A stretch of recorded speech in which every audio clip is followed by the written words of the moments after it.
So we are going to solve the basic 4 problem of recursion. ठीक है, तो उसको सॉल्व करने से पहले ना हमें कुछ चीजें देखनी पड़ेगी। सबसे पहले ये जानते हैं यहाँ पर ना फेथ की कॉल क्या होती है। क्योंकि मुझे याद है मैंने जो पिछली वीडियो में जो मैंने आपको सिखाया था उसमें मैंने बताया था कि रिकर्जन जो होता है ना वो थोड़ा डायनेमिक बिहेवियर देता है। वही बिहेवियर मैं स्टैटिक तरीके से भी अचीव कर सकता हूँ, बट उसके लिए मुझे बहुत सारा कोड करना पड़ेगा, बहुत सारे फंक्शन लिखने पड़ेंगे, और वो एक फिक्स नंबर के लिए ही चलेगा। वो ऐसा नहीं हो सकता कि वो जेनरिक होगा कोड। तो रिकर्जन ना जेनरिक बना देता है कोड को। तो यहाँ पे ना एक फेथ नाम का एक वर्ड है, तो मैं इसका यूज करने वाला हूँ। देखो कैसे यूज करने वाला हूँ। सबसे पहले एक प्रॉब्लम समझते हैं, उस प्रॉब्लम के सहारे हम जानेंगे ये क्या और कैसे बिहेव करता है। प्रॉब्लम का नाम है public static void print increasing, जिसके अंदर आपके पास दो वेरिएबल्स आएंगे, int a and int b. And आपको क्या करना है, आपको ना इसके अंदर इस ए से लेकर बी तक जो भी नंबर है ना उसको इंक्रीजिंग ऑर्डर में प्रिंट करना है। एंड अभी देखते हैं यहाँ पर मुझे क्या करना पड़ेगा। तो मैं यहाँ पर ना एक फेथ कॉल करता हूँ, जैसे कि मैंने आपको बताया था कि ये एक फंक्शन किसी दूसरे फंक्शन को कॉल करेगा एंड उस फंक्शन का वेट करेगा उसके रिस्पॉन्स के आने का। एंड फिर वो फंक्शन किसी और को कॉल करता है, फिर वो किसी और को कॉल करता है, और ये चलता ही चला जाता है। तो सिलसिला कब खत्म होगा जाकर, जब जिस दिन मेरा बेस केस हिट होगा, जिस दिन मैं इसको रोकूंगा। ठीक है, तो यहाँ पे एक वर्ड होता है बेस केस, मुझे बेस केस लगाना है और एक फंक्शन कॉल करना है। तो मैं फंक्शन कॉल करता हूँ प्रिंट इंक्रीजिंग। अब मैं इसको कैसे समझता हूँ, मैं समझता हूँ इसको कि एक मेरा दोस्त है यार जिसको मैंने काम दिया, मैंने बोला भाई काम करेगा। मुझे ना ए से लेकर बी तक नंबर प्रिंट करने के लिए बोला गया है, मुझे ए से लेकर बी तक नंबर प्रिंट करने के लिए बोला गया है, बेसिकली 1 से लेकर 5 तक। तो यार एक छोटा सा काम कर दे, 1 से लेकर 5 तो नहीं जानता मैं कैसे प्रिंट होता है। एक काम कर, तू ना 2 से लेकर 5 तक प्रिंट कर दे। मैंने उसको बोला 2 से लेकर 5 तक प्रिंट कर दे, तो मेरा दोस्त ना मेरी बात मानता है। वो बोलता है ठीक है यार, मैं तेरे लिए 2 से लेकर 5 तक इंक्रीजिंग ऑर्डर में नंबर प्रिंट कर देता हूँ, क्योंकि मैंने अपने दोस्त को बोला था। तो मैं उस पर भरोसा करता हूँ और मैं मानता हूँ कि वो मेरा काम कर देगा। तो ये जो दोस्त ने जो मेरा वर्क करा है ना, इसको मैं कहता हूँ फेथ की कॉल। ये मेरी फेथ की कॉल थी, इट्स माई फेथ। तो ये फेथ भी कहते हैं, इंग्लिश टर्म है। रिकरेंस रिलेशन मैंने बना दिया एक तरीके से, तो मैं एक एफ के ऊपर डिपेंडेंट था एफ ऑफ एन के लिए। तो एफ ऑफ एन ने क्या करा, F of N minus one नाम का रिकन्सिलेशन बना दिया। रिकन्सिलेशन भी इसको कहते हैं क्योंकि एफ एन माइनस वन या एफ एन प्लस वन के ऊपर डिपेंडेंट हो गया, ऐसा कुछ। ठीक है, तो ये है मेरी फेथ की कॉल। इस फेथ की कॉल के अंदर A+1 से लेकर B तक मेरा नंबर प्रिंट हो जाएगा। बचा ए, जो ए है ना वो मुझे स्टार्टिंग में प्रिंट करना होगा, क्योंकि अगर मैंने इस फंक्शन अपने दोस्त को कॉल करने के बाद प्रिंट किया तो 1 नीचे प्रिंट होगा, और दोस्त को कॉल करने से पहले प्रिंट किया तो 1 ऊपर की ओर प्रिंट होगा, और ये पूरा मिलकर मेरा टास्क कंप्लीट हो जाएगा। तो ये पूरा एक टास्क बनता है। तो मैं यहाँ पर क्या करता हूँ, सीसो करके अपने ए को प्रिंट कर देता हूँ। अब रहा सवाल एक बेस केस का। तो बेस केस हम कब लगाएंगे कि भाई जब तक ना मुझे ए से लेकर बी तक प्रिंट करना है। अब खुद सोचो, किसी दिन अगर ए बी से बड़ा हो गया तो मुझे वहां पर रुक जाना चाहिए, मुझे उस पॉइंट पे रुक जाना चाहिए। तो मैं यहाँ पे कर दूंगा रिटर्न फायर, इसको मैं कह देता हूँ रिटर्न, इसको मैं कहूंगा बेस केस। अब जरा ना इसको हम स्टैक डायग्राम से समझते हैं। स्टैक डायग्राम मुझे बहुत बेहतरीन तरीके से समझाएगा कि कैसे वर्क करता है। एक बार ये समझ में आ गया तो इसके बाकी के जो 3 फंक्शन है ना, जो 3 क्वेश्चन है इसके बाद, वो बहुत इजीली समझ में आ जाएंगे। तो देखो स्टैक डायग्राम में क्या हुआ, मैंने मेन की तरफ से कॉल लगाया और बोला यार प्रिंट इंक्रीजिंग को कॉल करो 1 to 5 के लिए। ठीक है, सो प्रिंट इंक्रीजिंग 1 to 5, अभी A 1 है और B की वैल्यू 5 है, और मैंने कॉल कर दिया दूसरा फंक्शन 2 to 5। सबसे पहले आते ही मैंने 1 प्रिंट किया, क्योंकि बेस केस तो हिट होगा नहीं, 1 प्रिंट होगा और 2 से लेकर 5 चला गया। अगेन प्रिंट इंक्रीजिंग 2 से लेकर 5, सो 3 से लेकर 5 को कॉल किया, मैंने 2 प्रिंट किया और 3 से लेकर 5 को कॉल कर दिया। प्रिंट इंक्रीजिंग 3 to 5, और मैंने यहाँ पे क्या करा, 4 to 5 को लगाया कॉल, और मैंने यहाँ पर पहले 3 प्रिंट किया, 4 to 5 को लगाया कॉल। अब 4 to 5 जैसी कॉल होगा तो इस वाले फंक्शन में मेरा प्रिंट इंक्रीजिंग 4 to 5 गया, 4 को किया प्रिंट, और मैंने 5 to 5 को लगाया कॉल। अब मैंने 5 बोला, प्रिंट इंक्रीजिंग 5 to 5, तो इसने 6 to 5 को लगाया कॉल। अब प्रिंट इंक्रीजिंग 6 to 5 को जब आपने कॉल किया तो हुआ ये कि 6 is greater than 5। अब इस सिनेरियो पर क्या होगा, जब 6 5 से बड़ा है ना, तो यहाँ पर रिकर्जन वर्क नहीं करना चाहिए, मतलब यहाँ पे इसके बियॉन्ड रिकर्जन वर्क नहीं करना चाहिए, तो मुझे यहाँ पे रोकना पड़ेगा। तो मैंने यहाँ पे रोकने के लिए केस बनाया कि भाई ए बी से बड़ा होते ही just stop here and return back to your previous function. तो मैं अपने प्रीवियस फंक्शन की ओर चला गया। As soon as I went back to my previous function, अब प्रीवियस फंक्शन के पास और कोई टास्क है ही नहीं परफॉर्म करने के लिए, यहाँ पर कोई टास्क ही नहीं है परफॉर्म करने के लिए। सो ये क्या करेगा, ये इस फंक्शन को किल करेगा और फिर नीचे जाएगा, ये फिर इस फंक्शन को किल करेगा, नीचे जाएगा, कोई टास्क ही नहीं है, फंक्शन किल होगा नीचे जाएगा, फंक्शन किल होगा नीचे जाएगा, फंक्शन किल होगा नीचे जाएगा, फंक्शन किल होगा, फाइनली प्रोग्राम हो गया किल। तो इस तरीके से मेरा प्रिंट इंक्रीजिंग वर्क कर रहा है। तो देखो मैं ऊपर की ओर जब जा रहा था तो आपने एक चीज नोटिस करी, ये ए वाले नंबर बढ़ते क्रम में थे, और जब मैं नीचे की ओर आ रहा था तो ये ए वाले नंबर घटते हुए आ रहे थे, डिक्रीजिंग ऑर्डर में आ रहे थे। इसी का इस्तेमाल करने वाला हूं मैं अगले क्वेश्चन के अंदर। अगला क्वेश्चन बिल्कुल सेम इसी तरीके से है, जिसका नाम है प्रिंट डिक्रीजिंग। पहले फेथ जानेंगे, फेथ की कॉल क्या मतलब, वो दोस्त को कॉल करके क्या बोलना है मुझे, मुझे ये पता लगाना पड़ेगा। तो देखो फिर दोबारा, फिर दोबारा मैंने क्या करा, मैंने प्रिंट डिक्रीजिंग नाम का एक फंक्शन बनाया और मैंने अपने दोस्त को बोला दोबारा कॉल करके, यार दोस्त सुन, यार एक ना दोबारा काम आया मेरे पास, मुझे ना ए से लेकर बी तक बेसिकली 1 से लेकर 5 तक डिक्रीजिंग ऑर्डर में प्रिंट करने के लिए काम दिया है। बोला ठीक है, तो मुझे क्या करना है यार, तू ऐसा कर मेरे बिहाफ पे ना 2 से लेकर 5 तक डिक्रीजिंग ऑर्डर में प्रिंट कर दे। बोला ठीक है कर देता हूँ। डिक्रीजिंग ऑर्डर में 2 से लेकर 5 प्रिंट करना है ना, कूल। 5 4 3 2 कर दिया प्रिंट। बोला ओके यार तूने तो कर दिया अपना काम, अब ना मुझे 1 प्रिंट करना चाहिए, अगर मैंने 1 प्रिंट कर दिया तो क्या होगा, ये पूरा टास्क कंप्लीट हो जाएगा। तो इतना काम मेरे फेथ ने कर दिया, बेसिकली मेरे दोस्त ने कर दिया, और ये पूरा जो मैंने प्रिंट किया ये मैंने किया, इट्स मी, राइट। तो इट्स मी, मैंने ये काम किया और मेरा पूरा टास्क परफॉर्म हो गया फाइनली। चलो अच्छा है, बेसिकली ये लाइन नीचे की ओर होनी चाहिए थी।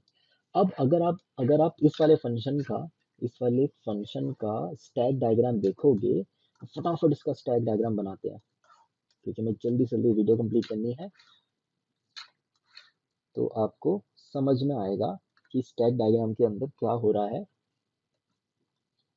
इट इज मेन 1 से लेकर 5 प्रिंट डिक्रीजिंग 1 से लेकर 5, कोई टास्क ही नहीं है परफॉर्म करने के लिए, कोई बात नहीं, लेट्स कॉल टू 2 to 5। फिर मैंने प्रिंट डिक्रीजिंग कॉल करा 2 to 5, तो इसने बोला कोई टास्क ही नहीं है, let's move to 3 to 5। Print decreasing 3 to 5, कोई टास्क ही नहीं है, 4 to 5 पे मूव कर गए। प्रिंट डिक्रीजिंग 4 to 5, मैं 5 to 5 पे चला गया। प्रिंट डिक्रीजिंग 5 to 5, मैं मूव कर गया 6 to 5 पे। अब प्रिंट डिक्रीजिंग 6 to 5, ये बेस केस हिट हुआ, और हिट होती मैं रिटर्न कर जाऊंगा। बट अब जब रिटर्न करा तो मैंने प्रिंट डिक्रीजिंग 6 to 5 से रिटर्न करा था, और प्रिंट डिक्रीजिंग 5 to 5 पे फॉल बैक किया मैं। तो 5 to 5 पे जब फॉल बैक किया तो 6 to 5 ने अपना काम कंप्लीट कर दिया है। इस जगह पर ये टास्क अभी भी बाकी है, मतलब कि ये जो टास्क है ना अभी भी होना बाकी था। तो इसने क्या करा, इसने यहाँ पर 5 प्रिंट किया, क्योंकि यहाँ पर ए की वैल्यू 5 है। फिर किल हुआ, फिर नीचे गया, फिर 4 प्रिंट किया, फिर किल हुआ नीचे गया, फिर 3 प्रिंट किया क्योंकि ए 3 है, किल हुआ नीचे गया, फिर 2 प्रिंट हुआ, किल हुआ नीचे गया, फिर 1 प्रिंट हुआ, किल हुआ और नीचे चला गया, फाइनली मेन किल हुआ और मेरा काम हो गया खत्म। सो मेरा ऑर्डर सही तरीके से प्रिंट हो गया डिक्रीजिंग ऑर्डर के अंदर। अच्छा एक बार कुछ तरीके से इसको चला के देखें, ये काम करता है नहीं करता है। प्रिंट डिक्रीजिंग 1 to 10 करते हैं, तो 2 मिनट में समझ में आ जाएगा कि ये वर्क करता भी है या नहीं करता। सो इसको देखने के लिए दोबारा करते हैं। ये देखो प्रिंट डिक्रीजिंग 10 to 1 बिल्कुल वर्क कर रहा है, ठीक है। अब अगली जो प्रॉब्लम है ना वो बिल्कुल सेम ऐसी ही प्रॉब्लम है। उसके अंदर मुझे क्या बोला गया, उसके अंदर मुझे ना टास्क दिया गया, या तेरे को ना प्रिंट करना है इवन ऑड, तेरे को ना इवन ऑड प्रिंट करना है। बेसिकली क्वेश्चन क्या है ये देखते हैं अभी। प्रिंट करना है आपको इवन ऑड, बट इसके अंदर आपको ना इस तरीके से प्रिंट करना है कि जब आप ऊपर की ओर जा रहे थे, यानी कि सबसे पहले आपको ना सारे इवन नंबर इंक्रीजिंग ऑर्डर में प्रिंट करना है। आपको सारे इवन नंबर क्या करना है, इंक्रीजिंग ऑर्डर में प्रिंट करना है, यानी कि 2 4 6 8 10 एंड देन 9 7 5 3 1। तो मैंने 1 से लेके 10 मुझे टास्क दिया, तो मैंने अपने दोस्त को बोला यार 2 से लेके 10 ना सारे नंबर डिक्रीजिंग इन इवन और ऑड ऑर्डर में प्रिंट करके दे दे। बोला ठीक है। तो 2 से लेके 10 के लिए इसने क्या करा, 2 4 6 8 10 9 7 5 3 यहीं पे रुक गया। इसने बोला भाई तूने मुझे 2 से लेके 10 बोला था, मैंने 2 से लेके 10 कर दिया, बट अब मुझे 1 से लेके 10 मेरा टास्क था। तो जो 1 वाला है ना, depending on A whether it is even और ऑड, अगर इवन है तो भाई ऊपर प्रिंट किया जाएगा। अगर मान लो मैंने 0 से 10 बोला होता तो 0 तो इवन नंबर है ना, तो ऊपर प्रिंट होगा।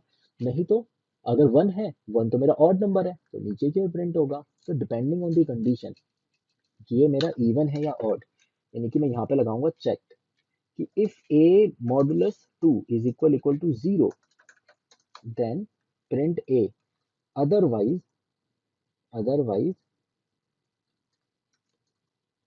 आप इसको प्रिंट करो ऑड की तरह। If a modulus 2 is not equal to 0 then print odd की तरह, इसको ऑड की तरह प्रिंट कर दो। ये हो गया मेरा decreasing print. Print oh just a minute, हमने गलत जगह पे चेंज कर दिया, इस जगह पे मुझे चेंज करना था। If a modulus 2 is not equal to 0 तो मैं इसको प्रिंट करूंगा, नहीं तो मैं इवन के तरीके से इसको प्रिंट करूंगा। एंड ये बिल्कुल सेम उसी तरीके से बिहेव करेगा। जब ऊपर की ओर जा रहा होगा तो ये चेक करते जाएगा कि नंबर मेरा इवन है या ऑड, और ये उस ऑर्डर में प्रिंट करता चलेगा। देखें जरा इसको भी। तो एक क्विक रन देखते हैं इसका, ताकि समझ में आ जाए ये कैसे वर्क करेगा। चलिए देखते हैं। ये बनाया मैंने मेन, 1 से लेके 10 पास किया, तो इवन ऑड 1 से लेके 10, because 1 is not a even number, print नहीं होगा। इवन ऑड 2 से लेके 10, because 2 is a even number, let's print 2 and move to 3 to 10। Even odd 3 to 10, because 3 is not a even number, print नहीं करेंगे, 4 to 10 पे चले गए। Even odd 4 to 10, 4 is a even number, let's print 4 and move to 5 to 10। even odd 5 to 10 पे आया, 5 is not a even number, क्यों ही print करूंगा। 6 to 10 पे चला गया। even odd 6 to 10, 6 is a even number, let's print 6, move to 7 to 10। even odd 7 to 10 पे 7 is not a even number, can't be print, let's move to 8 to 10। okay, even odd 8 to 10, 8 is a even number, we should print it। 10 to 10, 9 to 10, even odd 9 to 10, 9 is not a even number, let's move to 10 to 10। okay, even odd 10 to 10, let's bring 10 because 10 is a even number and move to 11 to 10। but even odd 11 to 10 पे base case hit हो गया and हम fall back करें यहाँ से। But this time जब मैं fall back करा तो अब ये स्टेटमेंट फायर होगी, but 10 is not a odd number. ठीक है, kill the function, again fall back, 9 is a odd number, let's print 9, kill this function, fall back, 8 is 8 is not a odd number, kill this function and fall back, 7 print किया, इसको kill किया, फिर fall back किया, 6 is not a odd number, kill करा function, नीचे fall back किया, 5 is a odd number, let's print 5, फिर kill करो नीचे जाओ, 4 is not a odd number, kill करो नीचे जाओ, 3 is a odd number, let's print 3, kill करा नीचे गए, 2 is not a odd number, इसको किल करा नीचे गए, 1 is a odd number, let's print 1, 1 को किल करा एंड नीचे गए एंड फाइनली मेन के पास गए, मेन ने खुद को किल करा और हमारा काम हो गया खत्म। फाइनली इवन ऑड तरीके से प्रिंट होगा, that is even and that is odd. ठीक है, सो ये तरीका था हमारा। तो ये मैंने क्या करा, मैंने अपने इवन नंबर यहाँ पे प्रिंट करे और ऑड नंबर यहाँ पे प्रिंट करे। सो ये हमारा इंक्रीजिंग ऑर्डर में है और ये मेरा डिक्रीजिंग ऑर्डर में। तो आपने यहाँ पे एक चीज नोटिस करी होगी, जब मैं ऊपर की ओर जा रहा था तो मैं ऊपर की ओर जाते हुए, बेसिकली इसको मैं प्री एरिया कहता हूँ, यानी रिकर्जन से पहले कर रहे हैं, रिकर्सिव कॉल करने से पहले का एरिया, इसको कहा जाता है प्री एरिया। और नीचे जब मैं आ रहा था, इसको मैं कहता हूँ पोस्ट एरिया। दो नए टर्म्स मैंने इंट्रोड्यूस करे, प्री और पोस्ट। तो ये जो भी है ना, ये एरिया, ये पूरा एरिया, इसको कहते हैं प्री एरिया। ये जो एरिया कहलाता है, ये कहलाता है मेरा पोस्ट एरिया। बेसिकली रिकर्जन से पहले पहले जो भी एरिया है ना वो प्री एरिया होता है, रिकर्जन के बाद का जो भी एरिया होता है उसको कहते हैं पोस्ट एरिया। ठीक है, रिकर्सिव कॉल के बाद। अब तो यहाँ पे एक ही रिकर्सिव कॉल है, अब आगे जाके 2 3 4 10 होगी तो कुछ इन एरिया भी इंट्रोड्यूस करेंगे, बट अभी के लिए प्री और पोस्ट में ही हम खुश हैं। तो ये प्री एरिया था, तो मैंने प्री एरिया में कुछ काम करा इवन नंबर के लिए, पोस्ट एरिया मैंने काम करा ऑड नंबर के लिए। तो ये वाला काम अगर मैं फोर लूप से कर रहा होता ना तो मुझे बहुत ज़्यादा सोचना पड़ता, तो कितना ईजी हो गया, राइट। तो रिकर्जन कुछ कुछ चीज़ें ईजी बना देता है। Let's move to another problem. अच्छा, आप चाहो तो इसको चला के देख सकते हो, चलाने में तो कोई दिक्कत की बात ही नहीं है हमें। आउटपुट डॉट टीएक्सटी, ये मेरा चल गया प्रोग्राम। तो यहाँ से लेकर यहाँ तक even then odd. Okay, let's move to another problem, that is factorial. Factorial निकालना है मुझे एन नंबर का। तो मैं क्या बोलूँगा, भाई फैक्टोरियल ऑफ n-1 लेकर आ जाओ, और इसको मैं स्टोर करूँगा अपने स्मॉल आंसर में, and I will return here small answer multiplied by n। Why n, ये क्यों करा मैंने, देखो। और हाँ, रिटर्न टाइप इसका इंट होगा। देखो, फैक्टोरियल में क्या होता है कि आप जब फैक्टोरियल निकालने जाते हो ना n के लिए, तो मैं ऐसा मान के चलता हूँ मुझे फैक्टोरियल ऑफ n-1 आता है, लेट्स मल्टीप्लाइड बाई n। अगर मुझे n-1 आता है ना तो मैं उसको n से मल्टीप्लाई करूंगा, then I will get n factorial. n factorial basically n-1 factorial multiplied by n, या फिर multiplied by n here, this is n factorial. तो मैंने अपने दोस्त को कॉल लगा दिया, फिर से मैंने बोला यार फैक्टोरियल चाहिए n-1 का, अगर तू निकाल के दे देगा ना तो मैं उसको n से मल्टीप्लाई करके n का फैक्टर निकाल लूंगा। बोलेगा ठीक है निकाल देता हूँ। अब बेस केस क्या बनाया जाए, क्योंकि n घट रहा है, नंबर डिक्रीज हो रहा है, तो एक दिन डिक्रीज होते होते होते कहाँ पहुंचेगा ये, मेरे हिसाब से एक दिन डिक्रीज होते होते n जीरो पे पहुंचेगा। जिस दिन यहाँ पहुंचेगा तो जीरो फैक्टोरियल होता है 1।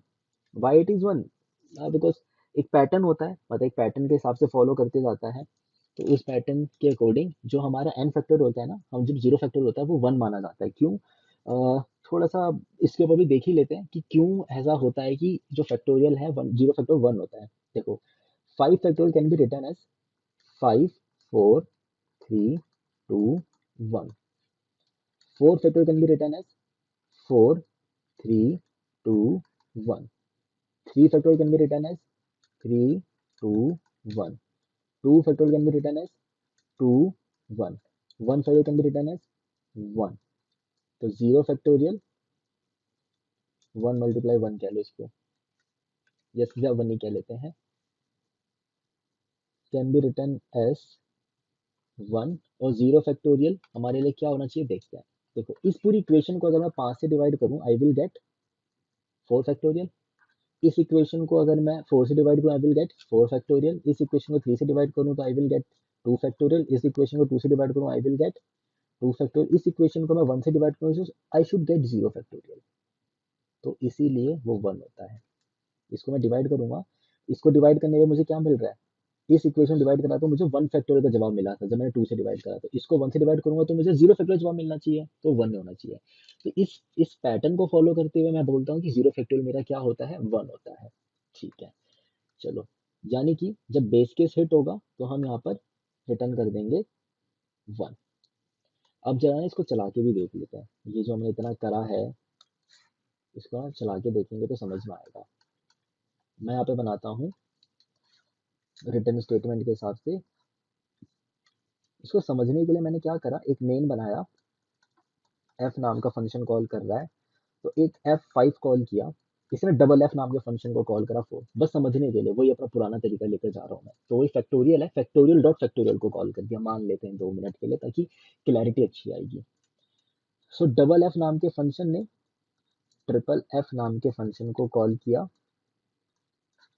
अब इस ट्रिपल f नाम के फंक्शन ने 4 टाइम्स f को कॉल किया। इस 4 टाइम f नाम के फंक्शन ने एक को कॉल किया, और इस 5 टाइम 1 फंक्शन ने किसी 0 फैक्टर को कॉल कर दिया। 3 4 5 6। और जब मैं 6 के पास पहुंचा तो मेरा बेस केस हिट हो गया, यहाँ से रिटर्न हुआ 1। ये जो 1 रिटर्न हुआ है ना, ये 6 टाइम एफ जो फंक्शन था, 6f फंक्शन था, उसने उसने उसके पास रिटर्न हुआ, तो उसको कैच करा स्मॉल आंसर ने। अब यहाँ पे स्मॉल आंसर के पास आया 1, रिटर्न करने से पहले उसको n से मल्टीप्लाई किया गया, n की वैल्यू थी 1, तो आंसर यहाँ पे गया 1। अब इस स्मॉल आंसर ने यहाँ पे भी कैच करा 1, उसको मल्टीप्लाई करेंगे 2 से, and I will return 2 here. So small answer catch करेगा 2। अब स्मॉल आंसर ने कैच करा, क्योंकि मेरे को यहाँ पे रिटर्न कहाँ से मिला है, मुझे रिटर्न मिला 4 टाइम एफ फंक्शन को रिटर्न आया 2, उसने मल्टीप्लाई करा इसको 3 से, क्योंकि इस समय 3 टाइम्स एफ के अंदर एन की वैल्यू कितनी है 3, तो ये एक फंक्शन है 3 टाइम्स एफ। इसने कॉल लगाया 4 टाइम एफ नाम के फंक्शन को, ठीक है, जिसके अंदर इसने पास करा था 2। तो जब 2 पास किया तो वहां से जवाब आया इसको 2, तो उसको मल्टीप्लाई करा मैंने 2 multiplied by 3 which is equal to 6। तो स्मॉल आंसर ने कैच करा 6। अब यहाँ पे क्या हुआ, यहाँ पर मैंने कॉल लगाया था 3f फंक्शन को, और किसके थ्रू, डबल एफ 4 के थ्रू। तो देखो 3f को कॉल लगाया, मुझे यहाँ से जवाब में आया 6, स्मॉल आंसर ने कैच करा 6, 6 मल्टीप्लाइड बाय n की वैल्यू कितनी है डबल एफ के अंदर, डबल एफ के अंदर n की वैल्यू है 4, तो multiplied by 4, 6 4 24, small answer will catch 24। अब यहाँ पे देखो क्या होगा, डबल एफ के अंदर जब मैंने 4 पास किया तो आई विल कैच 24, और एक सिंगल एफ के अंदर जब मैंने, सिंगल एफ के अंदर एन की वैल्यू कितनी है 5, multiplied by 5, so I will gate 120, and मुझे मिला यहाँ पर 120। तो मेन के पास जवाब आया 120, तो मेन के पास कोई होना चाहिए इसको कैच करने के लिए, ठीक है, मेन के पास एक आंसर नाम का वेरिएबल होगा इसको कैच करने के लिए। और हम क्या करेंगे, इस आंसर को कराएंगे print. Let's run this program. 5 के लिए आंसर आना चाहिए 120, तो 120 ही आया है। तो ये थे वो 4 क्वेश्चन जो बहुत ही बेसिक प्रॉब्लम थे रिकर्जन के। अगर आपको वीडियो अच्छा लगा हो ना, तो इस वीडियो को लाइक करना मत भूलना, दोस्तों के साथ शेयर करना, और जितना हो सके यार, जितना हो सके उसको शेयर करो, दोस्तों को बताओ, ठीक है, ग्रुप में कहीं पे भी पोस्ट करो, बस कर दो समहाउ। और यार लाइक कर दो, मुझे नहीं पता कैसे, पर लाइक कर दो वीडियो को एटलीस्ट, ताकि ना मोटिवेशन मिले वीडियो बनाने की। और कमेंट करना मत भूलना, ठीक है, मिलते हैं नेक्स्ट वीडियो में, बाय बाय।